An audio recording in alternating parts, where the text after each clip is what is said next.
really two types of exposures that everybody should start to think about. And I break it down into easy, what I think it should be easy. There's first party and there's third party. First party is something that happens to you as the business owner. So that's property damage, that's business interruption, which is the loss of income associated with a covered loss. Things like theft, fire, vandalism, wind, hail, all of those things are first party. You get paid if something happens, right? So you've got a $2 million beautiful FEC that for some awful reason, electrical system malfunction, et cetera, goes up in smoke. We're writing a check to you. The insurance company's writing a check to you or your lender, your bank, whomever. But you are first party and suffering the loss. Then we also have third party situations where other people are suffering a loss. And that could be through property damage, through bodily injury, through advertising injury, personal injury, things like that. And those are other people. So those are your guests. Those are also employees. And so if you can break down, as you're sitting there looking at and analyzing the risks, I really strongly encourage that everybody just try and brainstorm with their executive team all of the risks that you see or things that you think may be a risk. Brainstorm them, whiteboard them, and things like that, but break them into those buckets. What could happen to me and what could happen to others? And then that'll help start to guide some of the decision making.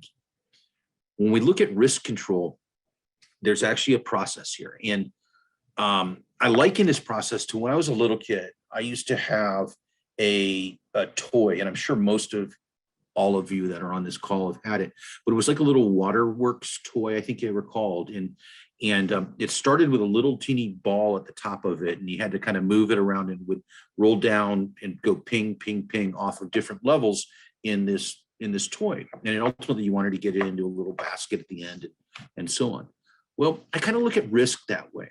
And so if we're at the top of this thing, what we do is we want to identify risk. And that's, again, sitting down with your executive team, writing down anything that could go wrong, anything that could possibly happen. Identify what the risks are. Once you've identified it, then you need to start asking questions and asking the tough questions. I've identified it. It's real. Can I avoid it? And what avoiding means is, do we really need it? Is it absolutely necessary to the success of our business to have this risk? Now, if you're sitting there and you're looking, I really encourage this, and we're going to talk about this here in a moment in the correlation, but as we're looking at acquiring new attractions, or maybe you're looking at buying a facility to make a second location, and that facility has certain things in it that you've never done before, okay? Maybe it's got axe throwing in it. Maybe it's got a trampoline court in it. Maybe it's got high-speed go-karts, indoor zip lines, things like this, and there are things that are new to you. Well, you look at it and go, okay, boy, is that something I'm comfortable with? I've identified that as a new risk to me. Is it essential to the operation of our organization and going forward? If it is, cool. Then we've already figured out we can't avoid it, and we're going to move forward. Once we decide that we've identified it, we can't avoid it, then what we do is look at it and go, okay, what can we do as a team, with use of consultants, use of experience, et cetera? What can we do then to prevent the likelihood of a loss occurring, right? So, that could be certain things like training, right? That could be working with the manufacturer on the use of their guidelines for safe operation. It could be going to your to ASTM or CPSC, any of those things to help get guidelines on preventing a loss from occurring. Now, once you've figured out to do the best thing you can possible in preventing it, and you put all these measures and steps in, then the key is we all know that things do happen. Even we can be as good as we can and just fantastic experts on preventing loss. There's still going to be something that's going to slip through the cracks. It's just inevitably going to happen. Well, at that point, what do we do ahead of time to reduce the likelihood of two things? One is frequency. So we don't want things to happen very often. And two, how do we help reduce the severity of a potential loss? So how do we turn something that could be a broken arm into just a boo-boo, right?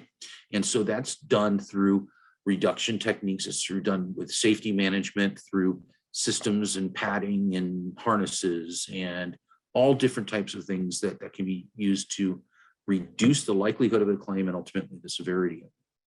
Once you've gone through those steps, then you got two things left to do. Decide is, do I want to retain that risk meaning am I okay putting my balance sheet on the line for that risk? If you are, then cool, you can do that. Most people find that they choose to transfer that risk. And a lot of times the transfer is done through documents like waivers or contracts that you have with third-party vendors. All across the line, you are transferring risk and accepting risk all the time. How many times do you go out and you rent a car? You're on business, you rent a car, you sign your life away when you do that. You're accepting the risk associated with operating that vehicle. We go into venues all the time, whether it's a concert venue, a sports venue, an amusement venue, and we sign a document, we never read the words, right? And that is transferring that risk. The company is transferring that risk back onto you. Waivers are a big part of that. And, someday, if I don't screw this up too bad today, these lovely folks at Party Center will invite me back and we can spend a nice hour to talk about waivers in the system.